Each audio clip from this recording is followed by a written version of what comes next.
We are recording. All right. So welcome everybody to our next episode of the Extreme Leadership Podcast, where we explore topics of leadership and team building through the lens of mountain and polar expeditions. Today, I'm excited to chat with Lars Ebbesen, one of the most experienced polar adventure guides today. If you look up the term, been there, done that, you'll see a picture of Lars, although he won't want to admit this. He's a very humble guy. Lars has been adventuring and polar guiding for most of his life.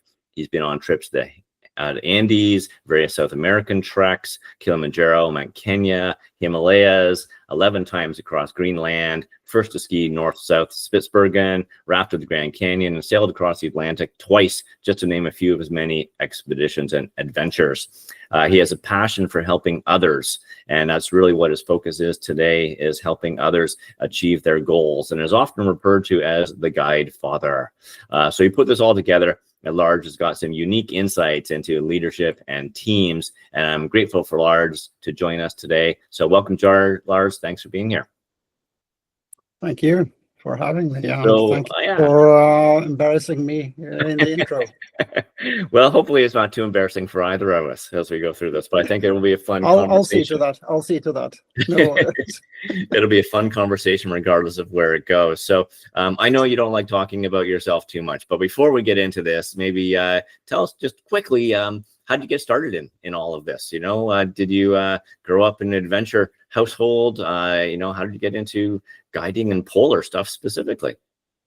No, just like most of us, just fell into it by accident, and no one else stepped forward. Yeah. So you were just there and had some good opportunities, I'm sure, you know, willing to step outside the norm and try something different. You know, in Norway, we're very, very lucky. You know, it's a huge country with fantastic possibilities and very few people. So you end up skiing from a very, very early age, if you like skiing. And then after doing it around Oslo, you head into the mountains. And Norwegian mountains are not the highest in the world, but they are certainly fierce. And that teaches you a lot of very, very good lessons. So you know, when you've done that for a long time, you look around and having grown up with Nansen and Greenland and everything, your first eyes goes to Greenland, and after that, you don't look back, basically. Yeah. And Greenland, you know, pretty amazing spot. I've not been to Greenland yet myself, and we've been talking about this. It's quite challenging to go to Greenland these days. The permitting system, the I guess maybe politics involved, all the different elements make it quite challenging. What are some of the challenges that you're seeing with Greenland these days? Well, the poor guys there, they inherited a system from the Danes. And that's built in the 80s or something. So a lot of the things are very, very old there. You know, for example, take something that's not a big deal, but the permit is 4,000 Danish kroner, which is kind of $400 US. It's per team. You know, and that's what you pay the country, basically. So it's absolutely nothing. Whether you are 2 people or 12 people, you pay the same thing.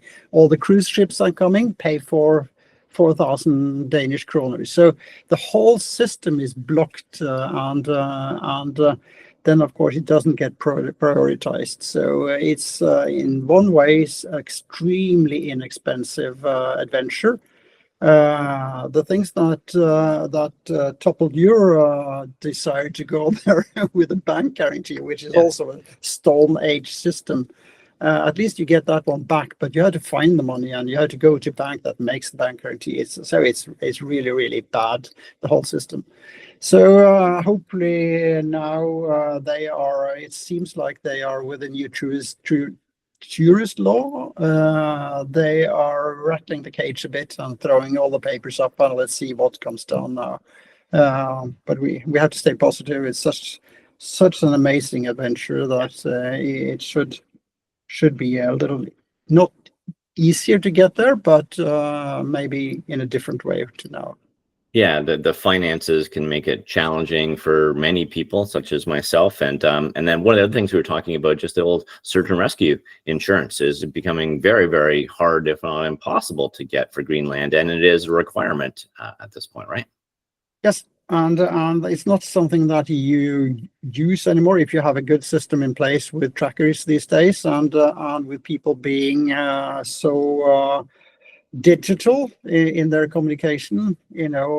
Everyone has it. Everyone has to post something. They leave a lot of tracks, and basically it's very small areas where you have to look for people if you do it correctly. So that's an old-fashioned thing, but it's very, very difficult because insurance companies don't make SAR insurance anymore. It's only basically sailboats that get lost because they don't have the system they should in place.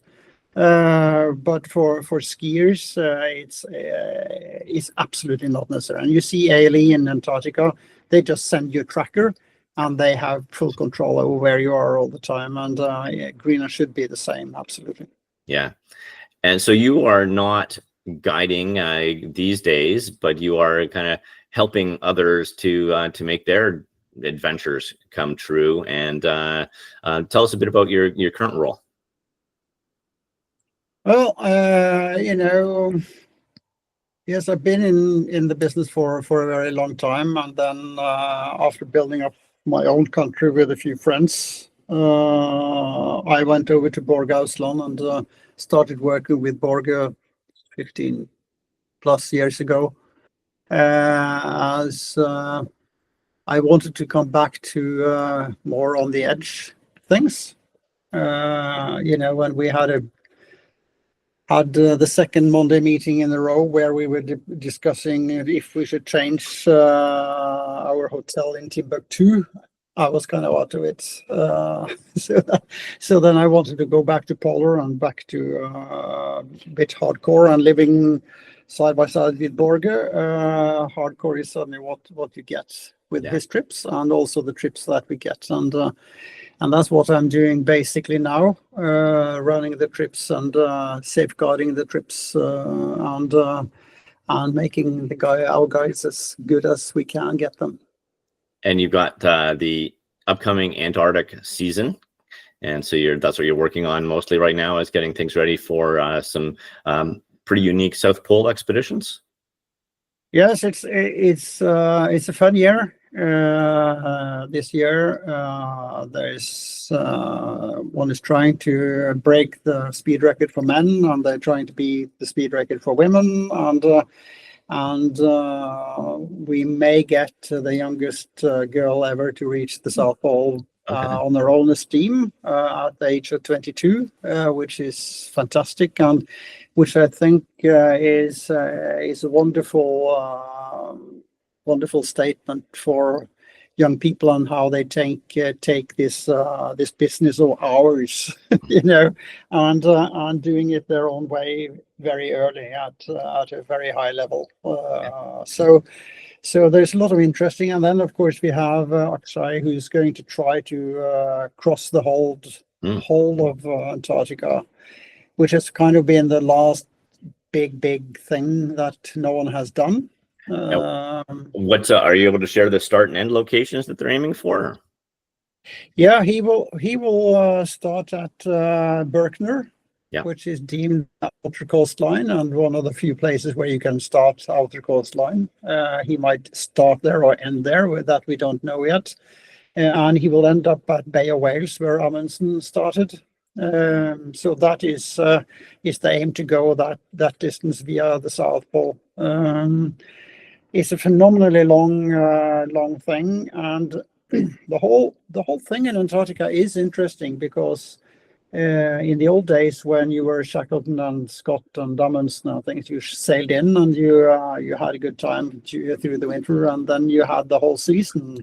Now, because of logistics and cost and also safety, the whole season is narrowed into November, December, January, and you're not able to start till into November, because end of October, November is kind of where the summer system is settling. So to have a delay there is very, very normal. And so you don't have all of November and then December, and then you don't have all of January either, because they usually ALE fly out 24th, 26th, something like that. So that makes it very, very few days to do really the big expeditions and reach the big goals.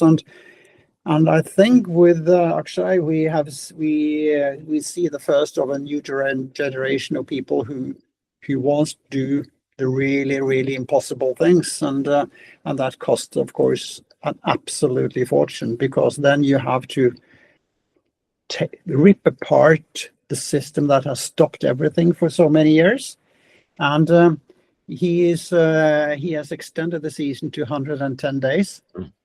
Which is, of course, unbelievably costly, because the whole system today is where you can't go let someone in without being responsible for taking them out again. So that means that ALA will leave a few team others behind, so that they can sit there waiting for him and take him out afterwards. So that is $1.2 million to go skiing. And it might seem unbelievable, but the budgets that Scott Amundsen, Shackleton, and the all heroic explorers had when they were away for years were also absolutely astronomical. And to get close to the impossible, that's where things go. So it's a very, very interesting time just to see if it works. It's also very interesting to see if it will be allowed to go forward these kind of very expensive break the norm routes. So it's very exciting time down there. I think we've very much got into, as you've been alluding to, this kind of very controlled, packaged environment in Antarctica, and it's not the wild frontier that it used to be. And I think it's great to see people who are trying to break the mold, taking leadership to do something that hasn't been done, for a long time, perhaps. And I think that opens up the environment, and show, an example that I often I'll use these days, whether you agree with it or not.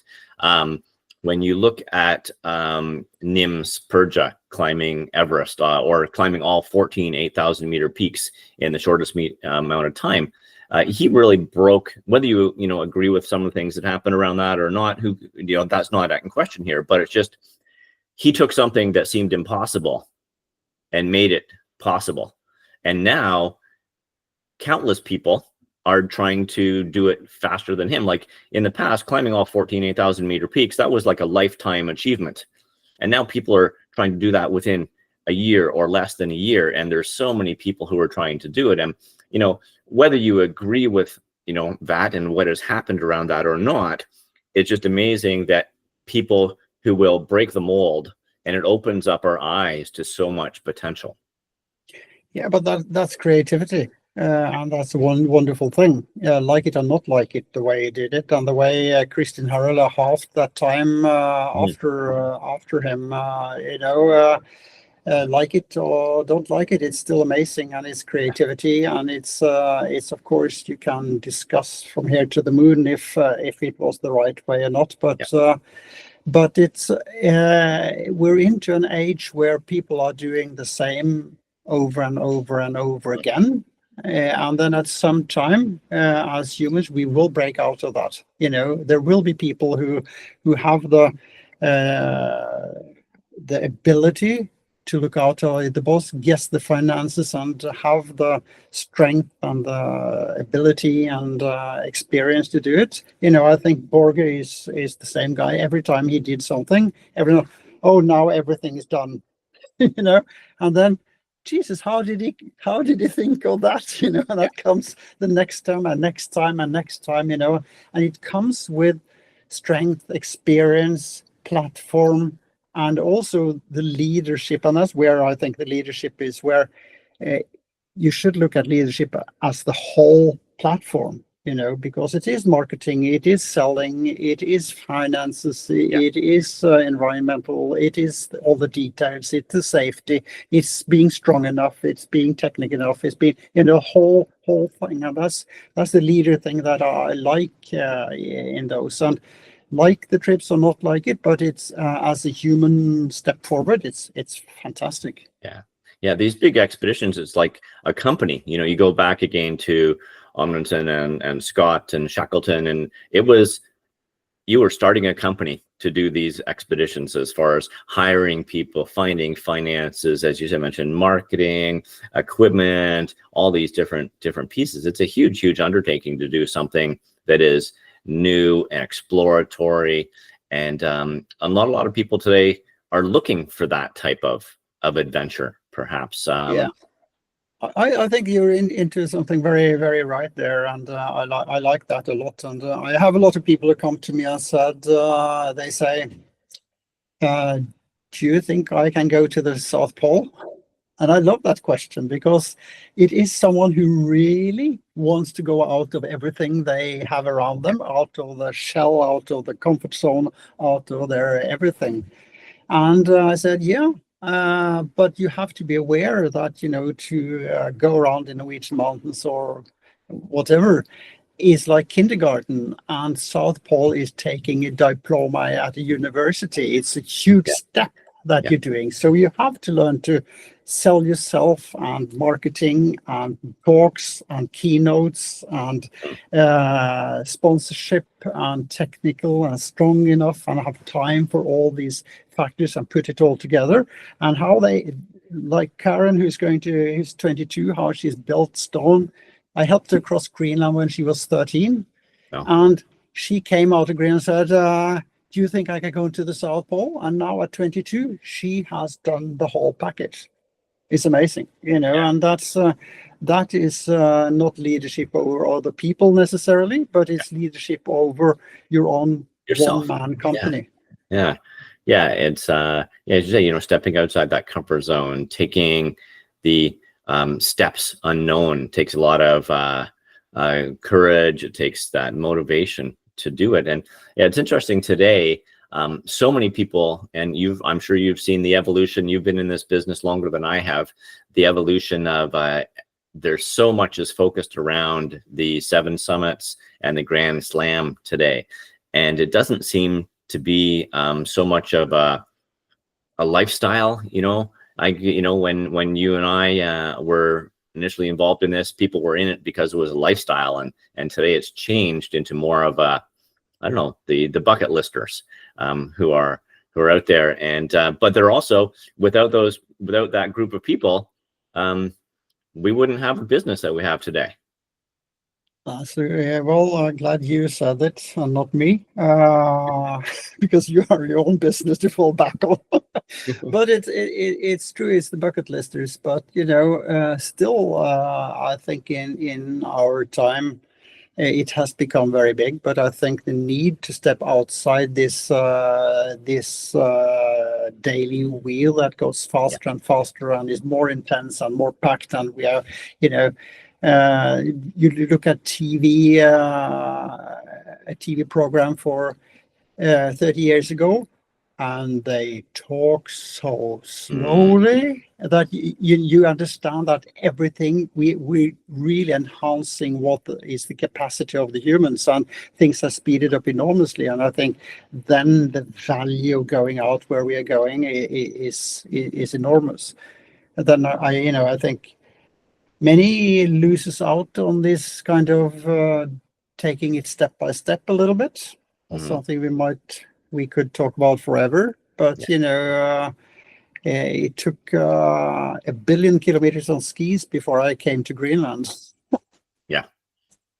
And it is great that people are looking for adventure in their lives. Our lives there's not a lot of adventure in day-to-day life anymore, and for people to step outside to go to places such as Greenland and Antarctica, or even just on local ski trips and canoe trips in my backyard here in Canada. It's great for people to do that, because we don't get exposure to the wilderness and to the wilds that we used to. And I think that's it's a very important part of who we are or who we were as humans. I don't know. And I think it's an important thing to keep doing. And, people like you are making it available for people to do. Yeah, we're trying. Then, of course, we don't have room for everyone out in nature. That would tear it apart completely. Yes. But it's I don't think we need to be afraid of that. It's not going to be what everyone does to go out in nature and try to reach peak or ice cap or whatever. That's never going to be the big thing. The cost and logistics and rules and things will stop that from happening. But it is a time where I think it's very interesting, where it is actually the time of not the superheroes, which I like, because you have the heroic age, which were rock stars of the time, and then we've had Borge Ausland and Sir Randolph Fiennes and Erling Kagge and Messner and these larger than life figures. And then when John Smith wants to go to the Alps, yeah, but hasn't that been done? Is that possible? But that is just so interesting, because suddenly you're pulling these fantastic adventure into people's life with normal people that hasn't this fantastic platform. And that's why I think is interesting today that those people doing it, they are having a phenomenal impact on people's awareness, on environmental things, on training, on pushing things, looking for things, finding your way, finding yourself, or whatever you want to call it, and so they are small leaders in society in a way that we maybe have been missing a little bit, and I think is just so positive.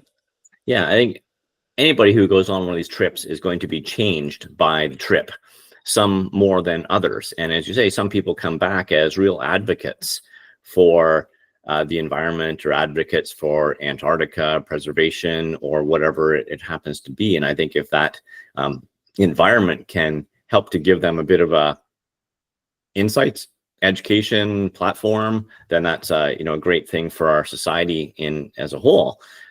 Now, so the taking people on these expeditions, obviously there needs to be expedition leaders, expedition guides for this. So what is it that you look for, or what would you look for to be somebody who you think you would be a good leader in these types of environments in today's age of adventure? It's what am I looking for? Because we all know that we basically look for people that we see stand out. Most people that we have are now coming through our system. They have been on a trip with us, and we said, would you like to go on with this in a way? And that's interesting because in the early days, in the 70s, 80s, 90s, into the 90s, 90s, we had people that had a very long lead time with experience, and they had the experience that they kind of landed on experience, and that was why they became leaders. But it was more, he has done this and we trust him, and that was the kind of leadership role in it, so which is very valuable. I survived well on that. So how a good leader I was, I don't want to ask anyone about that. But that was a way that I survived in this business, by knowing and having done, and maybe understanding the whole complexity of it, because I've had many years in the whole thing. Then we came into a place where people we started with the organized trips, and we got a lot of guides that were on organized trips. And I think, without hoping to offend too many, we have had a period with probably pretty bad guides. They became professional. They traveled a lot. They did a lot of trips. They had too much. It was built on work instead of enthusiasm. So it changed from how it was before, into something more mainstream. And I think most of them, a lot of them were not good leaders at all. I think they if you evaluated them properly, they would not go on to guide on that. So that happened to a lot, and that's also because the business expanded a lot, and to get good people when you expand fast is tremendously difficult. Wait, And so now we're into a new age, where suddenly we are having a new generation of guides coming in. And that's very exciting again. So now we're around the clock, and it has reset in a new way.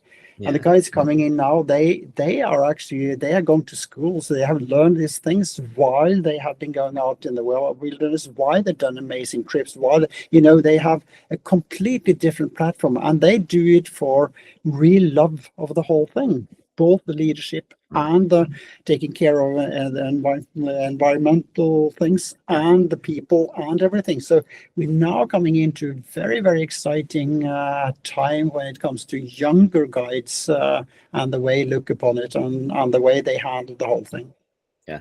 So I just want to step back for a second to the time when you didn't feel the guides were quite as good. And when you were, what was it that stood out there? Was it their technical skills, physical abilities, or just their people skills, leadership skills? What do you see as being the difference between the good guides today and the guides that were not as good in the past, perhaps? Basically, a lot of the guides were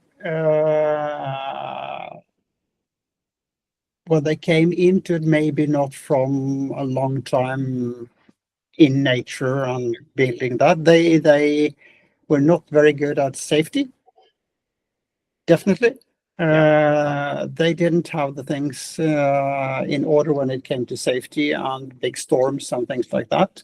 They hadn't prepped their people well enough. They were not very good with people because they wanted to be leaders more than they should have been, and they took on roles that were bigger than both their experience and their knowledge in these things. So that's very, very dangerous in a way, because they were names very often, and people hung on to them more than being led in a good way. Yeah, I think, as you alluded to, right, there was that big explosion of outdoor adventure, in the mid to late 90s, early 2000s, when our industry grew tremendously over a very short period of time. And that, I guess, gave opportunity for many new businesses and new people to get involved. And as we know, with any, startup industry, and, not that this is a startup at that point, but it's really a bit of a massive expansion at that point. And there's going to be some growing pains at that point. And, we saw it with Everest, looking over the last 10 years or so, as the landscape of Everest has changed and the guiding environment on Everest has changed. And there was a lot of challenges. They seem to be ironing them out now. Things seem to be settling down. But for about a 10-year period there, it's a bit of a challenging environment. For those who kind of, could see things from a certain angle, there was a lot of challenging things going on, but then it settled out. And so that's what you're seeing now is in the polar guiding industry is starting to settle down, and you're getting people coming into it who are, kind of more dedicated to the craft. Yep. They start early. They want to do this from early on, which is very, very important here, instead of falling into it like I did. and I think you're right. Everest is starting to iron out a lot of things. It's starting to become better, but we saw at K2, was it last year or the year before, where it all went wrong again due to lack of experience and pushing people and not having control and things. So it's a very, very difficult thing to grow, and the thing is that being experienced enough, being good at safety enough, being, it's a very complicated package. It's a super complicated package, because to read safety, read nature, to read the people around you, to have the extra energy to have control over these situations at high mountains and really in very, very difficult Arctic areas, it takes a lot, and that's what I think is coming around now in a much, much better way. So I'm very optimistic for the future. Do you, within the work that you're doing these days, do you offer guide training programs, or do you focus on some of the leadership and team building stuff within your expeditions, or is it more just helping people get from point A to point B? A little of everything, at Ausland, a lot of people come to us, because they want a sparring partner, basically. I hate the word coach. I don't want to be a coach. I haven't taken the exam, and I don't want people that shouldn't come for solutions. They should come for kind of being put in a direction, because on people going on their own, if you go in too hard and too knowledgeable and give them too much, they lose their sense of curiosity and want to dig and find out and build their own platform. So that's a very sensitive thing. So we try not to say that we coach or we do anything like that. We will be there along the way. You have to do the work, but we will ask you some questions that will maybe put you in a direction, or maybe do things so that we see that their platform is evolving around them in a way that they trust and they can operate and they can do that. When it comes to our guides, it's very, very different. We look for guides who, of course, have experience, but now in these days, if they have been through a school, we actually like that. In the beginning, we hated that, but now we see that shit, they are pretty good at what they're doing. So, okay, we have to take these youngsters seriously, and then it is for us. We have to provide a platform where they become good. They can trust and be trusted when they're out there. And we do that by having the philosophy that the guide, when they start on Greenland and walk in on the ice, they are not alone. Because leaders who are absolutely alone and standing there on one foot on the top of the pyramid trying to have control as long as possible before they fall and a new one comes up, that's not the way we like it. We think that if the leaders have someone they trust and they can talk to, then the chances of the decisions is going to be much, much better. So we provide a platform where the guides that are out there actually call us every day. They should not take any big decision off the cuff. We should discuss it, and we think that makes them stronger and the trip stronger and everything safer. And if you end up in court, it's much better for the guide to have things around them so that there is best chance to have done things the right way. Yes, it's very much a team approach to leadership, rather than just looking for that one kind of expert to make all the calls, but you're working together as a team more. So it's we don't believe in those loners who go out there and believe they have everything. Very, very few leaders who are 100% solo in their leadership is a very good leader. And then of course you have different leaders. A lot of people, in our adventure business, Scott, is driven by their own goals, and the greediness of the goal is a very fantastic force forward, but not necessarily great for leading because they will go over dead bodies to get there. So you have to take that fantastic force and put it into a context where you have this phenomenally dedicated, keen animal that actually is being loved by the people around him or her.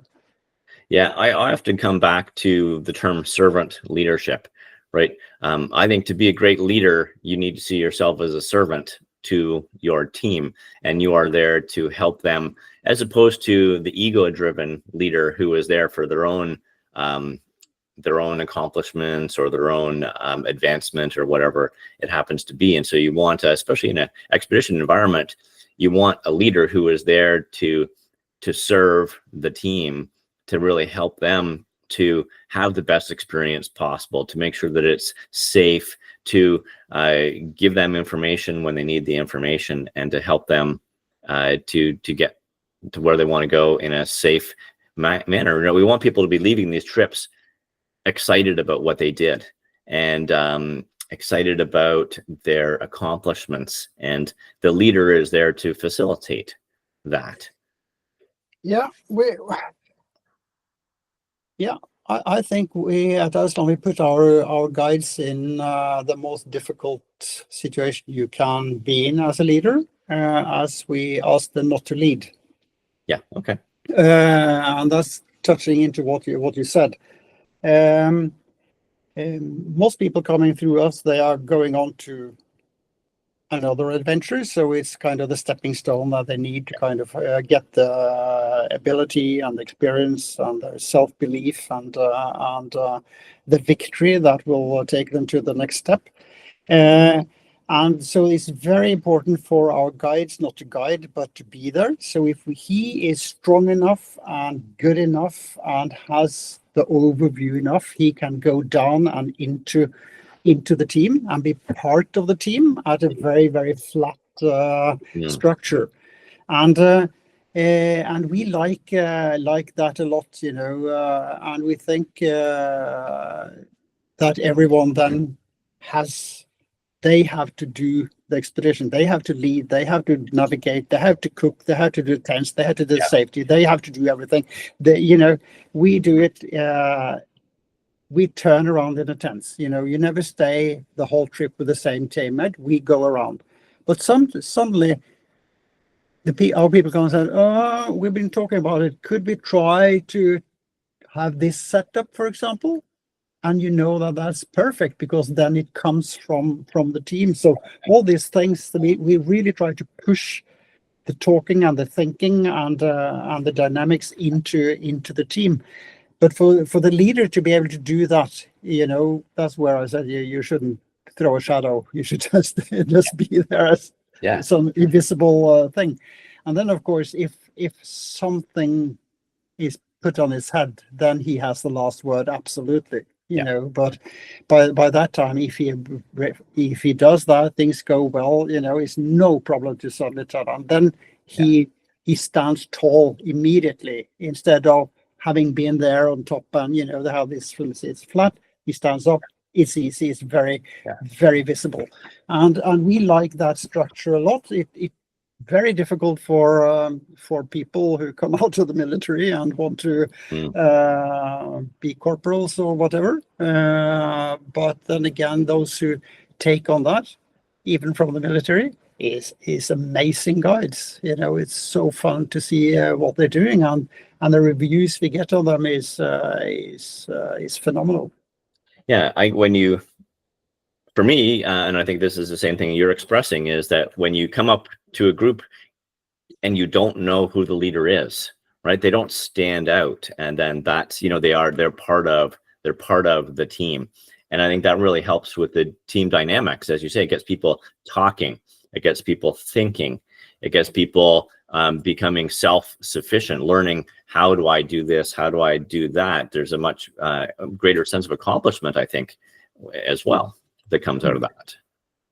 Yeah, I know that our guides, you know, they go in a group, you know, and they know that someone is going to the South Pole next. And said, okay, do you want me to commentate or cover small things, or don't you want it?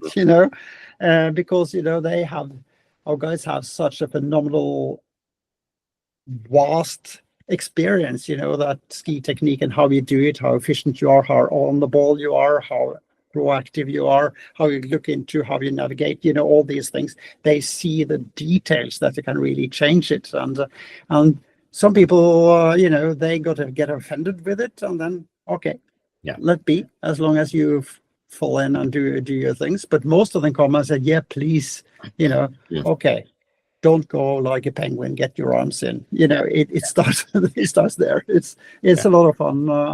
And they are very good at making it playful and making it positive. And so they're probably doing more detailed things than the overall thing. That we leave to the group. So if we look to the future of polar guiding, polar adventures, what are some things you think we need to focus on from a leadership perspective, from a team perspective, to really take it in the right direction? We need people who follow what this world is all about. Because you can't any longer just go away and out in the building and you cut off from everything. What is happening to this world, how we beep it up, is devastating. So we have to have young people who have a very strong and environmental understanding. We need people who have a very, very good technical and safety understanding and knowledge. We know that the glaciers, they are moving faster than they ever done. We know that the crevasses are going to pop up at places we haven't ever seen them. We know that the storms are getting bigger. We are together with HealthSport trying to now design a tent that is 50 meters per second tent, because we know we had 40. We know we're going to hit 50 at the ice. All these things, that they can set together all these things that's going to happen and still be good with people and good with everything. But it will crave that people have a very deep understanding of how to engineer the trip in a safety way. You don't set up tents all over the place. It look like a camping area at Roskilde Music Festival, for drunk people. It is, your life depends on it. It's where it is done, how you do it, how you operate, understanding of how long time it takes to make a super gale camp and how to do it. That you take time out of everything. To take time out of everything is going to be so much key, because in our society things are going faster and faster, and time is so precious in a way. And we have to really stop time so that we have the amount of space we need to do things correctly in the future. It's a very complicated things. You're just seeing the start of it. In Greenland, we never had the big storms in May. Now we have them. Mm-hmm. We see that where you start at 660. I was there when the road into 660 was built. Then at 660, we went straight uphill. Yeah. From where the road stopped onto us. It was uphill. Now it's downhill, and a few kilometers, and you get up on the other side. And that's just there. Mm-hmm. It's an enormous amount of ice that has gone. And even with that the guides know how it was and were able to tell those stories, how it was, people understand it. And we have also the obligation of telling people that comes with it what is happening, why they should be ambassadors, what story they should tell. Mm-hmm. Yes, they can brag about having done this and that, but they must be able to tell the but. And that is what it is. In Iceland, we have this paper that we send out that is, oh gosh, it's the title of it is are we carbon criminals or on a mission from God? Okay. So that's the hopeless situation that we explorers find ourselves in. And for that, you need to have a very clear mind, leader mind, on how you implement all this in a good way, but that also gives something back. Yeah. So are you optimistic about the future of leadership within this adventure environment? Yeah, I think we need a new generation. Absolutely. We definitely do that. The old farts like us, we should be gone a long time ago. And I think what comes from the young people who will actually inherit this thing, they have the chance to build their understanding and their whole package in a way that we were never able to do when we started off. Yeah. So I think that's a great place to end. We could go on talking about this for the entire day, but we only have so much time with us at the moment. So I think that's a good spot to wrap it up. And I said, thanks. It's been a fun conversation, weaving different places, talking about different elements of leadership and polar travel, polar adventure. So I want to thank you for your time today to share some of your insights and experience. And perhaps we will have a chance to come back and explore some more of this in a future date. Any final words that you want to share with us about trends that you see or things that you are excited about? Well, on the flip side of the guides, which I have a lot of faith in the guides that we're getting in now and how that is going. But on this other side, we have the people going with them, and that is more scary because they go into things so fast that they don't have the understanding, the humility. They are not humble enough. They are not trained enough. They don't take the time. And that means that every trip that you take, that there is a bigger risk that the team will not function and be strong enough or stay the course, and a lot more people fall out of the trips now than they did even some years ago. And we see it in the way that we have in Iceland changed our polar training. We don't do the polar training where we meet up and we go slowly in the line in the snow and we say that now you have been trained as a polar explorer. We start off skiing.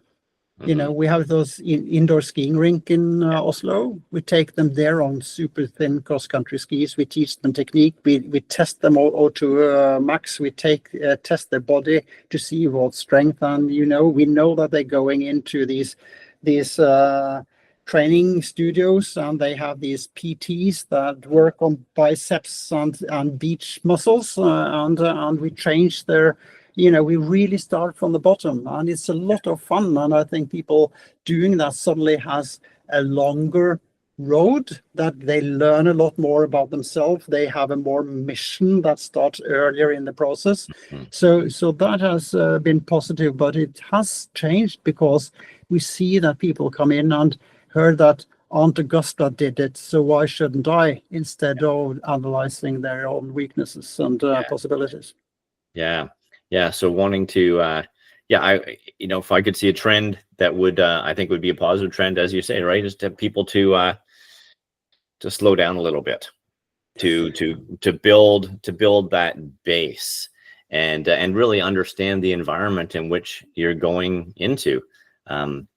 I think they would get a much greater sense of satisfaction out of it. So great insights. Thank you, Lars. And thanks for spending some time with us today. Hope everybody who has been listening to this has enjoyed our conversation, and look forward to speaking to you again in the future. Thanks again, Lars. See you.